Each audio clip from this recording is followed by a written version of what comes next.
Becky Hammon shuts down Aya Wilson/Caitlin Clark GOAT conversation for now.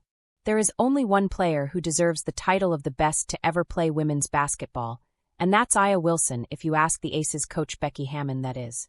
In an interview with CNBC on November 13th, Hammon stated the obvious about both Wilson and Clark and deftly shut down conversations comparing the two very different athletes.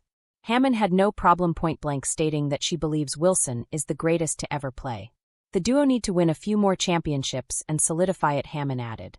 Las Vegas head coach added that the numbers are going to be outrageous when she's all said and done, but that she hopes fans continue to celebrate the four-time WNBA MVP in the moment while it's live in front of you instead of reflecting back on her greatness once she's retired.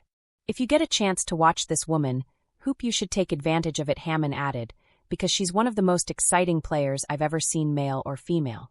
Becky Hammon also had plenty to say about Caitlin Clark. Hammon was inevitably asked about Clark, a fair question considering the young athlete's enormous impact on the league and the sport of basketball. She noted that Clark had a tough year, obviously, with injuries this year, but insisted that she will be a tremendous player in this league, there's no doubt about that. Hammon also returned to her original point about Wilson and added Aya Wilson is the best player on the planet, and you got the hardware and the numbers and everything to back it up. Part of Clark's power lies in bringing in the fanfare, she added. She was one of the most exciting players I've ever seen on a collegiate level, Hammon continued, and I would assume a healthy year for her, she is going to be a great pro for a long time. Becky Hammon doesn't need the NBA stamp of approval.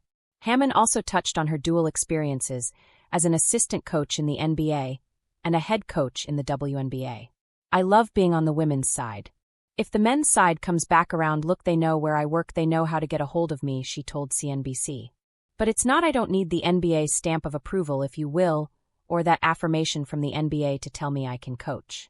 The most important detail, she added, is that she's fully capable of coaching athletes regardless of gender, a point that Hammon also made during a recent conversation on Candace Parker and Aaliyah Boston's Post Moves podcast this week.